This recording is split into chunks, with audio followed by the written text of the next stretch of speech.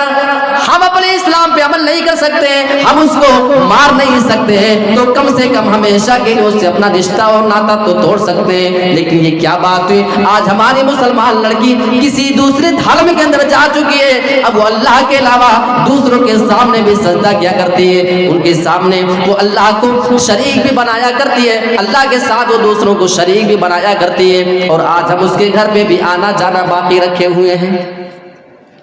اللہ کے نبی جناب محمد رسول اللہ نے یہ حدیث بخاری مسلم کی ہے، ابو موسیٰ اشعری کو یمن کے ایک ملک ایک صوبے کا گورنر بنا کر کے بھیجا، تھوڑے دنوں کے بعد حضرت معاذ کو دوسرے صوبے کا گورنر بنا کر کے بھیج دیا۔ حضرت معاذ جب جا رہے تھے راستے میں ابو موسیٰ اشعری سے ملنا چاہ رہے تھے، سوچا کہ لاؤ وہیں پہ جا رہا ہوں، ہوتے ہوتے ان سے ملاقات کر کے ہم جا رہے ہیں۔ میں اس واقعے کے ذریعے آپ کو یہ بتانا چاہتا ہوں، صحابہ مرتد ہونے والے کو، اسلام سے پھرنے والے کو کتنی زیادہ ناپسندیدگی کی نظر سے دیکھا کرتے تھے۔ حضرت معاذ ان کے پاس جب پہنچتے ہیں، حضرت ابو موسیٰ اشعری نے ان کے لیے مہمان نوازی کے طور پہ تکیہ اور بستر لگا کر کے رکھا ہوا تھا آرام کرنے کے لیے۔ وہ سفر تو بڑا مشکل ہوا کرتا تھا نا، بیچارے بہت مشکل بھرا سفر کر کے آتے تھے، اور واقعی سفر میں مان گیا کہ السفر قطعۃ من النار۔ اللہ کے نبی صلی اللہ علیہ وسلم نے یہ بات 1450 سال پہلے بیان کی تھی، سفر جہنم کا ایک ٹکڑا ہے۔ آج میں نے محسوس کیا ہے، میں جب گھر سے آ رہا تھا ابھی 3 دن پہلے مجھے پیٹ میں درد ہوا کڈنی میں، تو جا کے چیک کرایا تو معلوم ہوا کہ 2 اسٹون ہے کڈنی میں، ابھی بھی وہ 3 دن کی بات ہے، اور اس حالت میں بہرحال ڈیٹ یہاں پہ دیا تھا تو کسی بھی حال میں پہنچنا تھا، بہرحال وہ میں نے ارادہ کیا اور آیا بھی۔ پورے راستے میرے پیٹ میں تقریباً درد رہا، رات میں درد ہے، تو میں اٹھ کر کے اللہ سے دعا کر رہا ہوں کہ اللہ سفر مسافر کی دعا تو قبول کرتا۔ بہرحال دوا کھا رہا ہوں، اور رات میں 2 ایمرجنسی انجیکشن ڈاکٹر نے دے دیا تھا کہ اس کو آپ یوز کر سکتے، اور جیسے ہی میں یہاں پہنچا ہوں تو ایک ڈاکٹر صاحب کو بلوا کے انجیکشن لیا ہوں، تب جا کے ابھی میں تھوڑا سا آرام میں ہوں۔ تو وہ اے-سی-او کا زمانہ ہے، اچھی ٹرین اور فلائٹوں کا زمانہ ہے، لیکن آج بھی السفر قطعۃ من النار، وہ اللہ کے نبی کا منظر جو حدیث ہے وہ بالکل ہو بہو ہمارے سامنے سچی نظر آتی ہے۔ تو حضرت ابو موسیٰ اشعری کے پاس حضرت معاذ آ رہے تھے تھکے مادے، ان کے پاس پہنچے تو آرام کرنے کے لیے ان کے لیے بستر تکیہ وغیرہ لگایا ہوا تھا۔ حضرت ابو موسیٰ اشعری ان سے درخواست کرتے ہیں، اے میرے بھائی تم سواری سے اتر جاؤ، کافی تھکے مادے معلوم ہوتے ہو، آؤ ذرا بستر پہ چل کر کے آرام کر لو۔ حضرت معاذ کی نظر تھوڑی دور پہ ایک آدمی پہ پڑتی ہے جس کو کھمبے سے باندھا گیا ہے، وہ آدمی کھمبے سے بندھا ہے۔ انہوں نے کہا کہ یہ آدمی کون ہے، پہلے آپ مجھے اس کا جواب دیں۔ ابو موسیٰ اشعری نے کہا یہ آدمی پہلے یہودی تھا، پھر یہ مسلمان ہو چکا، اور اب مسلمان ہونے کے بعد پھر اس آدمی نے ارتداد اختیار کر لیا ہے، پھر سے یہ یہودی بن چکا ہے۔ اچھا چلو ٹھیک ہے، آپ سواری سے اترے، چلو آرام کرو۔ حضرت معاذ جواب دیتے ہیں، اے میرے بھائی ابو موسیٰ اشعری، میں اس وقت تک اپنی سواری سے اتروں گا نہیں جب تک کہ آپ اس آدمی کے بارے میں قتل کا فیصلہ نہ کر دیں، یہی اللہ اور اس کے رسول کا فیصلہ ہے۔ 3 بار آپ نے اسی بات کو دہرایا، آخر ابو موسیٰ اشعری مجبور ہو جاتے ہیں، اس آدمی کے بارے میں قتل کا فیصلہ سنا دیا۔ تب حضرت معاذ اپنی سواری سے نیچے اتر کر کے آرام کرنے کے لیے گئے۔ یعنی ارتداد اتنا بڑا جرم ہے، جو آدمی اپنے دین کو بدل ڈالے اسے دنیا میں رہنے کا یہ حاصل نہیں ہے جو اسلام سے پھر جانے والا بندہ ہو۔ اور ہماری بہن بیٹیاں اسلام سے پھر جایا کرتی ہیں لیکن اس کے بعد بھی آج ان سے ہم اپنا تعلقات کو قائم رکھے ہوئے ہیں۔ تو یہ میں نے آپ کے سامنے ارتداد کی کچھ اہم وجہ بتانے کی کوشش کی ہے۔ ایک آخری بات شیخ، اگر دو تین منٹ ہو، ایک آخری پوائنٹ جو بہت اہم ہے، ہماری مسلمان لڑکیوں کا دیر سے شادی اور بیاہ ہونا، بسا اوقات اس کی وجہ سے مسلمان لڑکیاں مرتد ہو جاتی ہے، اسلام کو چھوڑ کر دوسرے دھرم کے اندر چلی جاتی ہے۔ ایک لڑکی بیچاری دیکھ رہی ہے،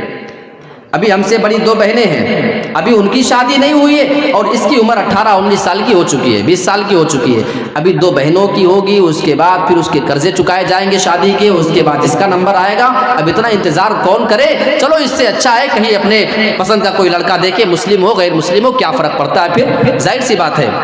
انسان جب وقت پہ اپنی خواہش پوری کرنے کو نہیں پاتا ہے تو ناجائز طریقے بھی کبھی کبھی وہ اختیار کر لیا کرتا ہے۔ میرے پیارے ساتھیوں، اس بنا پہ بھی کبھی کبھی مسلمان لڑکیاں غیر مسلموں کے بہکاوے میں آ جاتی ہیں اور یہ سارے معاملے جو ہے پوری پلاننگ ہے۔ مسلمان لڑکیوں کو آپ دیکھیں لاکھوں کی تعداد میں ایسی لڑکیاں ہیں، چاہے وہ شادی شدہ ہوں یا غیر شادی شدہ ہوں، جن کو اسلام سے پھیرا گیا ہے، باقاعدہ اس کے لیے نوجوان لڑکے پالے جاتے ہیں۔ کسی مسلم لڑکی سے تم عشق کا جھانسا دے کر کے اسے شادی کرو، تمہیں لاکھوں روپیہ دیا جائے گا، تمہیں مکان بنا کر کے دیا جائے گا، تمہیں فل سیکورٹی دی جائے گی، کسی کی مجال نہیں کہ تمہیں ہاتھ لگا سکے۔ آپ دیکھو کتنے سنگٹھن کام کر رہے ہیں۔ میرے پیارے ساتھیوں، یہ پلاننگ بہت دور کی ہے، ضرورت ہمیں اس بات کی ہے کہ اپنی نوجوان نسل، جو ہماری نوجوان بہنیں ہیں، ان کے اس فریب سے بچانے کی کوشش کریں۔ اللہ رب العالمین سے ہم دعا کرتے ہیں کہ پروردگار ہم مسلمانوں کو ہوش میں آنے کی توفیق عطا فرما۔ ہماری نوجوان نسل کی یہ جو لڑکیاں بہکاوے میں آ رہی ہیں، کسی کے عشق میں، کسی کے محبت میں اپنے اسلام سے جو سمجھوتا کر رہی ہیں، تو انہیں اس بات کو سمجھنے کی توفیق عطا فرما کہ ایسا کرنے کے بعد ان کا ٹھکانہ ہمیشہ کے لیے جہنم بن جائے گا۔ بچاؤ اپنے آپ کو جہنم کا ایندھن بننے سے، اور ہم مسلمان بحیثیت والد، بحیثیت بھائی، اس بات پہ بالکل ایکٹیو ہو جائیں کہ ہمیں اپنی بہن بیٹی کو بالکل کنٹرول میں رکھنا ہے۔ وہ کب کہاں جاتی ہے، کب کہاں اٹھتی ہے، اس کے موبائل فون میں کس کا نمبر ہے، اگر وہ شادی شدہ نہیں ہے تو اسے موبائل فون کی قطعاً ضرورت نہیں ہے۔ ان تمام چیزوں پہ ہمیں غور کرنے کی ضرورت ہے۔ اللہ رب العالمین سے دعا کرتے ہیں کہ پروردگار کہی گئی تمام باتوں پہ مجھے اور آپ تمام حضرات کو عمل کرنے کی توفیق عطا فرما، آمین۔ وآخر دعوانا ان الحمد للہ رب العالمین، والسلام علیکم ورحمۃ اللہ وبرکاتہ۔